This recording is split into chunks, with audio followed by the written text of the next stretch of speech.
Are you saved? Unless you understand what that word saved means, this question doesn't make much sense, does it? Saved from what? The Greek verb sozo is used 54 times in the Gospels. About half of those times it means to be rescued from some impending danger to physical life. We could all answer the question if it was, did someone rescue you from death?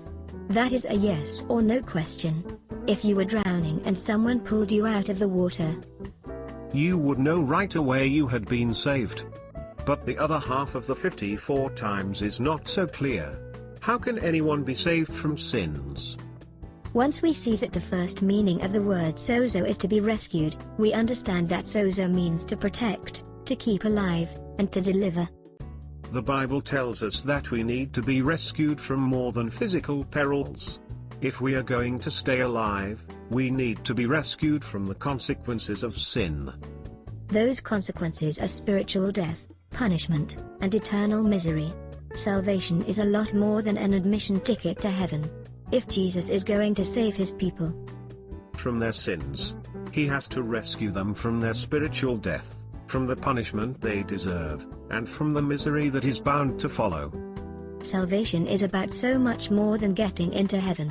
It is all about staying alive spiritually. If you thought you were saved just in order to get a heavenly gate pass, you missed the point. Jesus rescues people who are deep, deep trouble. They are not just drowning. They are already dead. Unless he shows up with life, they will remain dead. Salvation is what is necessary because they need to live again. 20 centuries ago a man was born whom God sent to rescue us from death. Jesus did not come to sell tickets to heaven.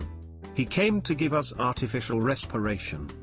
He came because we had been in a life and death struggle and we had lost. It is his work, not ours, that produces life. And for 2,000 years he has been doing just that, rescuing people who are dead. If you have rescued, you can weep for joy today.